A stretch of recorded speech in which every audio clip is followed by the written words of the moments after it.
शाक चुन्नी का आतंक। जरा लाशों की हालत तो देखो, शक्ल भी पहचान में नहीं आ रही। ये जरूर उस डायन शाक चुन्नी का काम है। लोगों को मार मार कर फटे हुए कच्चे जैसी हालत कर देती है। मैं तो आज ही काली मंदिर में महापूजा करवा लूंगा। ये ठीक नहीं हुआ सरपंच जी। दुर्गा और पार्वती ही हैं इन सब हत्याओं के पीछे। अब इस सच का पता मुझे ही लगाना पड़ेगा। अब मैं क्या कहूँ? बात है 1955 की, जब देश आजाद हुए कुछ वर्ष बीत चुके थे।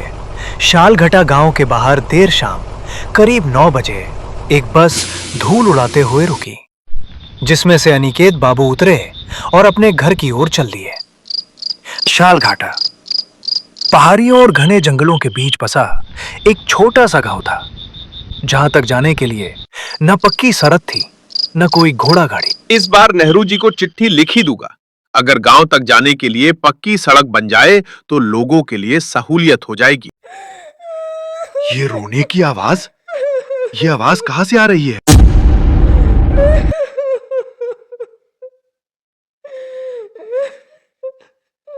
बोधी, क्यों लो? आप यहाँ इस वक्त अकेली क्या कर रही हैं? क्या आपके साथ कुछ गलत हुआ है? अगर ऐसा है तो मुझे बताइए, मैं आपकी मदद करूंगा। क्या बताऊं बाबू, मेरे माता पिता की एक दुर्घटना में मौत हो गई। हमारे घर में आग लग गई थी जिसमें कोई नहीं बच पाया। सुनकर बहुत दुख हुआ। वैसे आपका नाम क्या है और आप किस गांव की है? मैं चारुलता हूँ, कुमेरपुर गांव से। अब इस दुनिया में मेरा कोई नहीं है। क्या आप मेरी मदद कर सकते हैं? कृपया आप मुझे अपने घर ले चलिए। मेरे घर? मेरे घर आप कैसे चल सकती हैं? इन दिनों तो माँ भी तीर्थ यात्रा पर गई हुई हैं। तो क्या हुआ बाबूजी, आप तो फौजी हैं। फौजी का तो धर्म है नागरिकों की मदद करना। चलिए, कोई बात नहीं, आप नहीं करना चाहते तो रहने दीजिए। अब क्या करूं? इसे यहाँ इस वक्त छोड़ना भी ठीक नहीं होगा। ठीक है, आप मेरे साथ चलिए।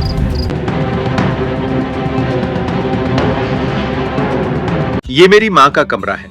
आज आप यहाँ सो जाइए, मैं पास वाले कमरे में हूँ। आपको किसी भी चीज की जरूरत पड़े तो मुझे बताइएगा। अरे मूर्ख, ये क्या किया तूने? बिना किसी जान पहचान के एक अनजान औरत को घर ले आया। माँ, मैं उसे इतनी रात को जंगल में कैसे छोड़ सकता था? उसका इस दुनिया में कोई नहीं है। अरे तो ये क्या कोई धर्मशाला है? जा, उसे यहाँ से जाने के लिए कह दे। माँ जी, मैंने आपके नहाने के लिए पानी गर्म कर दिया और ये रही आपकी चाय।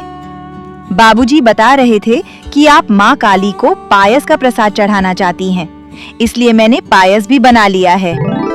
कुछ दिन यूं ही गुजर गए और धीरे धीरे चारुलता ऐसे घुल मिल गई जैसे दूध में शक्कर। लावण्या को तो मानो बिन मांगे बहू के रूप में बेटी मिल गई। बस फिर क्या था, अनिकेत और चारुलता शादी के पवित्र बंधन में बंध गए और अनिकेत को वापस फौज का बुलावा आ गया। आपने देवाशीष को कहीं देखा? सुबह से ही गायब है। और तो और उसका लोटा भी यहीं है, मतलब वो खेतों में नहीं गया। इतनी सुबह सुबह कहाँ गया होगा? ठीक से देखो, बिस्तर के नीचे सो रहा होगा। मैंने बिस्तर के ऊपर नीचे आगे पीछे सब जगह देख लिया। मुझे तो बस उसके बिस्तर पर ये शांखा पड़ा मिला है। हे माँ काली, की बोल छो? मतलब तुम्हारे इस नालायक लड़के ने शांखा पहनना भी शुरू कर दिया? मैंने अकेले पैदा नहीं किया उसे, तुम्हारा भी बराबर का योगदान है उस गधे को पैदा करने में। प्रबोध बाबू, ओ प्रबोध बाबू, जरा बाहर आएंगे? क्या हुआ सुबोध बाबू? क्या आपका लड़का देवाशीष घर पर है? नहीं सुबोध बाबू, हम भी उसी का शुक्र मना रहे हैं। मेरा मतलब उसी को ढूंढ रहे हैं। की आबार होलो, मेरा नृपेंद्र भी सुबह से गायब है। इतना ही नहीं, उसका वो निकम्मा दोस्त बोला भी गायब है। लेकिन सबसे ज्यादा हैरानी की बात तो ये है कि उन चारों के बिस्तर पर यह सफेद चूड़ी मिली है और दरवाजे के बाहर किसी ने सिंदूर से लक्ष्मण रेखा खींच रखी है। ये दोनों चीजें तो हमारे घर पर भी मिली हैं। क्या? सुनिए जी, मेरा तो जी घबरा रहा है। आप जाइए, जाकर उसे बाहर ढूंढिए। टैगोर बाबू, तुमने सुना? उन आवारा लड़कों की लाशें गांव के बाहर गंदे नाले में पाई गई हैं। मैं तो कहता हूँ ये जरूर उस डायन शाक चुन्नी का काम है। एकेन बाबू, जरा लाशों की हालत तो देखो, शक्ल भी पहचान में नहीं आ रही। ऐसा लगता है किसी इंसान ने ही उन्हें मारा है और अब ये शाक चुन्नी की कहानी बनाई जा रही है। मुझे तो उनके माँ बाप की फिक्र है। अभी उम्र ही क्या थी उनके बच्चों की। बच्चे अव्वल दर्जे के लफंगे थे तीनों, जहाँ लड़की देखी नहीं कि बस लाड़ टपकाना शुरू। क्या कहती हो पार्वती? बिल्कुल ठीक कहा दुर्गा दीदी, उन आवारा लड़कों के साथ इससे भी बुरा होना चाहिए था। क्या कहती हो चारू? अब मैं क्या कहूँ, मैं तो इन तीनों को जानती भी नहीं। वैसे बुरे कर्मों का नतीजा बुरा ही होता है, क्यों माँ? हाँ बेटी, ठीक कह रही हो। पापियों का इंसाफ तो कुदरत खुद ही करती है। हाँ काकी माँ, आप बैठी रहिए कुदरत के भरोसे, हमें तो अपनी लड़ाई खुद ही लड़नी पड़ेगी। चलो पार्वती। हाँ दुर्गा, आज तो सरपंच जी से फैसला करवा कर ही रहेंगे।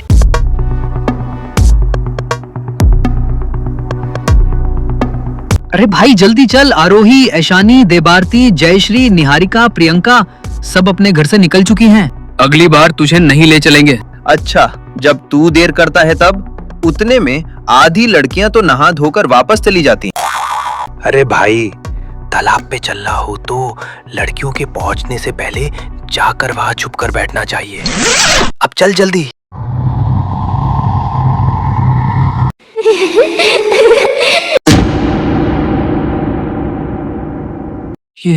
ये किसके हंसने की आवाज थी? कौन है वहाँ? तेरी मौत। क्या? ऊपर देख। नहीं नहीं नहीं।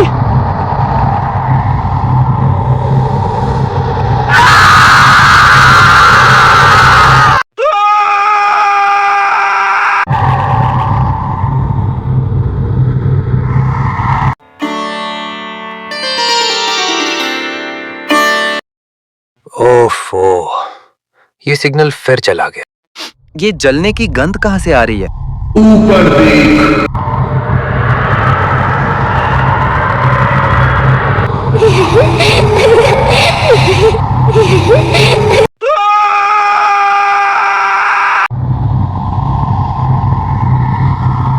आधी रात हो चुकी है, लेकिन कमबख्त नींद ही नहीं आ रही। बोला जी, जरा मेरी मदद कर देंगे? लगता है कोई लड़की है, चलकर देखना चाहिए।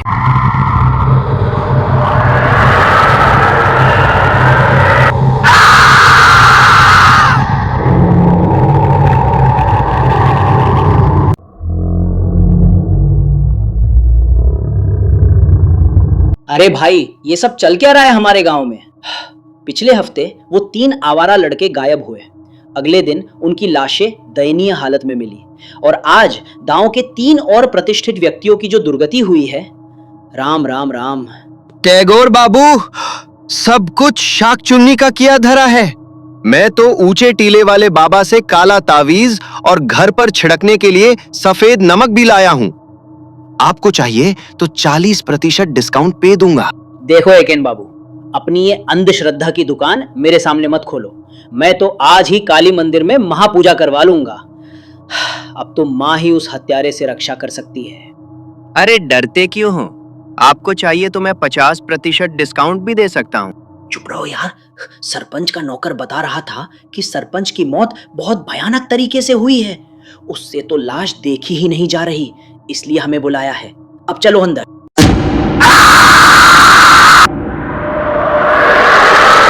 अरे बाप रे बाप, ये देखो, हत्यारे ने दीवार से लेकर छत तक पैरों के निशान बनाए हैं ताकि शक शाक चुन्नी पर जाए। हे माँ काली, ये सब क्या है? हत्यारा तीनों का सर काट कर ले गया है। दरवाजे पर सिंदूर की रेखा खींची हुई है और इनकी लाश पर भी एक सफेद चूड़ी रखी है। कुछ समझे क्या? हाँ, इसका मतलब उस शाक चुन्नी को सिंदूर और चूड़ियां बहुत ही सस्ते दामों पर मिलते हैं। अरे मूर्ख, तुम चुप रहो। और आप लोग किन 3 प्रतिष्ठित लोगों की बात कर रहे हैं? ये घमंडी सरपंच, वो नीच जमींदार या वो नशेड़ी ठाकुर? ये तीनों महापापी थे। जानते नहीं 2 दिन पहले क्या हुआ था?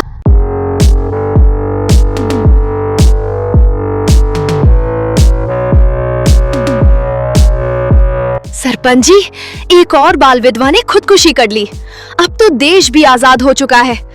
विधवा को फिर से शादी करने का कानून अधिकार है, तो फिर हमारे गांव में क्यों नहीं? विधवा की शादी हमारे नीति, नियम और रिवाजों के खिलाफ है। नियम, कानून, रीति रिवाज समाज के उत्थान और प्रगति के लिए है, उसे कमजोर करने के लिए नहीं। विधवा अपवित्र है। जिसका पति मर चुका हो उसे कोई कैसे अपना सकता है? हाँ, उसे तो सिर्फ रात में शौक पूरा करने के लिए बुलाया जा सकता है, लेकिन अपनाया नहीं जा सकता। अबे ओ जमींदार, तुझे क्या लगता है हम नहीं जानते कि तूने उन बाल विधवाओं के साथ क्या किया था? जुबान संभाल के बात करो पार्वती, कहीं ऐसा ना हो कि तुम बात करने लायक ही ना बचो। अरे जाने भी दो यार, इन गरीबों का तो काम ही है हम अमीरों पर कीचड़ उछालना। इसी से इनकी रोजी रोटी चलती। तूने गरीब लड़कियों पर जो जुल्म किए हैं, हम उनके बारे में सब कुछ जानते हैं। याद रखना, जिस दिन हमें सबूत मिला तुम्हारे खिलाफ, मैं खुद तुझे फांसी पर चढ़ा दूंगी। ठीक है, तो जिस दिन सबूत मिल जाए तब आना। पंचायत की कार्यवाही बर्खास्त की जाती है। ये ठीक नहीं हुआ सरपंच जी, इसका अंजाम अच्छा नहीं होगा। इन लोगों के साथ साथ आप भी सजा के हकदार हैं।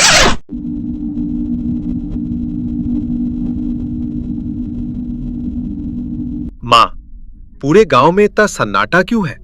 ना कोई आदमी, ना कोई जानवर, ना कोई दुकानदार, ना कोई चहल पहल। ये सब शाख चुन्नी की वजह से है बेटा। शाख चुन्नी? वो डायन जिसकी कहानी तुम मुझे बचपन में सुनाती थी। वो कोई कहानी नहीं है बेटा, उसने गांव के 30 लोगों को मार डाला है, जिसकी वजह से गांव के ज्यादातर नौजवान गांव छोड़कर भाग गए, और जो लोग गांव में हैं वे शाख चुन्नी के डर से बाहर नहीं निकलते। क्या हुआ एकन काका, इतनी जल्दी दुकान क्यों बंद कर रहे हो? जल्दी? 5 बज गए अनिकेत बेटा।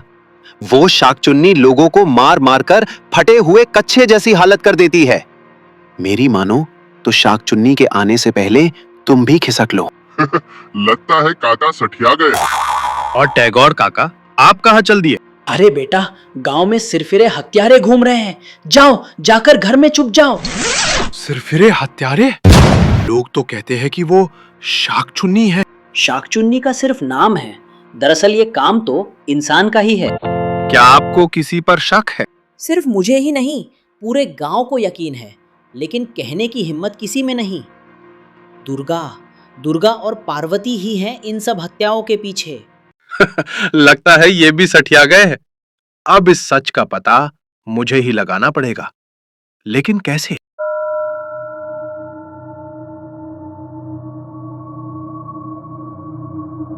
बाबूजी, मैं रास्ता भटक गई हूँ, क्या आप मुझे बता सकते हैं ये शलघाटा गांव किस तरफ है? आओ बैठो, पहले एक एक जाम हो जाए, फिर पता भी बता देंगे। ये क्या कह रहे हैं आप? तमीज से बात कीजिए। अच्छा, तो तू मुझे तमीज सिखाएगी?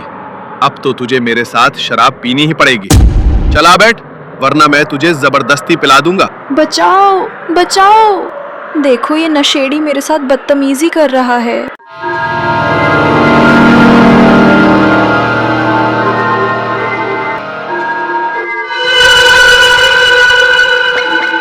शाकचुन्नी? नहीं, तेरी मौत। तूने एक लड़की के साथ बदतमीजी करने की जुर्रत की है। अब तू जिंदा नहीं बचेगा। रुक जाओ, इन्हें कुछ मत करना, ये सब एक नाटक था। मैं तो इनकी बचपन की दोस्त हूँ। नाटक? हाँ, ये हमारा नाटक था, ये जानने के लिए कि आखिर ये शाकचुन्नी कौन है। आपने बहुत बड़ी गलती कर दी। अब आप हमेशा हमेशा के लिए अपनी पत्नी को खो बैठेंगे। क्या मतलब?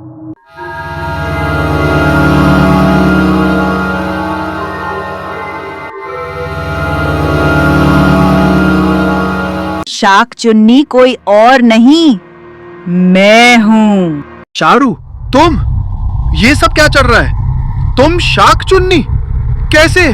बाबूजी, मेरी मौत तो 12 साल पहले ही हो चुकी थी। 12 साल पहले 1944 में मेरी शादी एक फौजी से हुई थी। शादी के एक ही महीने बाद वे नेताजी सुभाष बोस के साथ जंग पर गए, जहां वे शहीद हो गए। उनके भाई ने सारी जायदाद हड़प ली और मुझे घर से निकाल दिया। इस जालिम दुनिया का सामना एक अकेली विधवा नहीं कर सकती, इसलिए मैंने मजबूरन नदी में कूदकर अपनी जान दे दी। लेकिन मेरी आत्मा को मुक्ति नहीं मिली। मुझे अपने खोए हुए प्यार, परिवार और इंसाफ की तलाश थी, इसलिए शाकचुन्नी के रूप में मेरा पुनर्जन्म हुआ। लेकिन अब तुमने ऐसा क्यों कहा कि मैंने अपनी पत्नी को हमेशा के लिए खो दिया? अगर शाकचुन्नी का बैत खुल जाए और उसके सच्चे प्यार की तलाश पूरी हो जाए तो उसकी आत्मा को मुक्ति मिल जाती है। नहीं चारू, तुम ऐसे मुझे छोड़कर नहीं जा सकती। तुम रुक जाओ, मैं तुम्हारे बिना नहीं जी पाऊंगा। नहीं अनिकेत बाबू, अब ये संभव नहीं।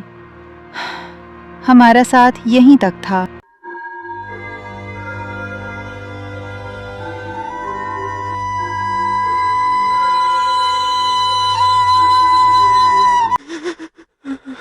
शांत हो जाओ अनिकेत, दुखी होने की कोई बात नहीं है। तुम्हारी चारू को मुक्ति मिल चुकी है, अब वो इन सारे बंधनों से आजाद है।